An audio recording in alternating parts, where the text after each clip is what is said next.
11h05 à l'aéroport Félix Houphouët-Boigny de ce mercredi. Atterrissage de l'avion transportant la première vague des pèlerins de Côte d'Ivoire.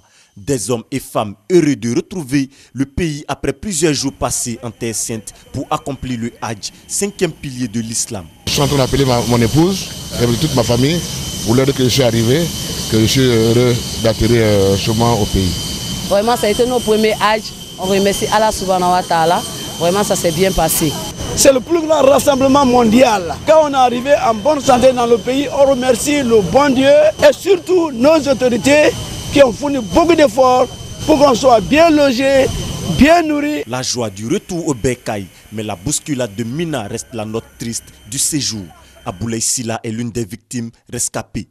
On rend d'abord grâce à Dieu, parce que c'était pas lui, je n'ai pas été là pour parler. C'est deux ceux qui étaient tombés, bon, moi je les ai sortis parce que je pensais être étouffé.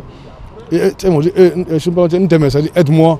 Donc j'ai salué mes deux, j'ai tenir mes bras. Bon, en les tirant maintenant, bon, il y avait tellement de monde, bon, mes forces m'ont lâché.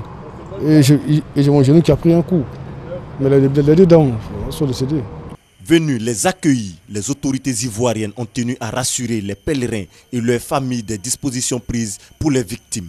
Le chef de l'État qui a suivi depuis les premiers instants où nous avons été informés du drame qui est survenu à la Mecque, à Mina précisément. Le président s'est tenu informé pratiquement heure par heure jusqu'à ce jour sur la situation. Nous attendons donc les communiqués officiels que voudront bien nous faire les autorités saoudiennes sur exactement ce qui s'est passé pour pouvoir avoir une manifestation plus franche et plus immédiate sur la situation. Au CHU de Treichville, il y a un pavillon qui est dégagé par Madame la ministre de la Santé. Il y a des psychologues, il y a des psychiatres, il y a des ambulances, il y a des brancards.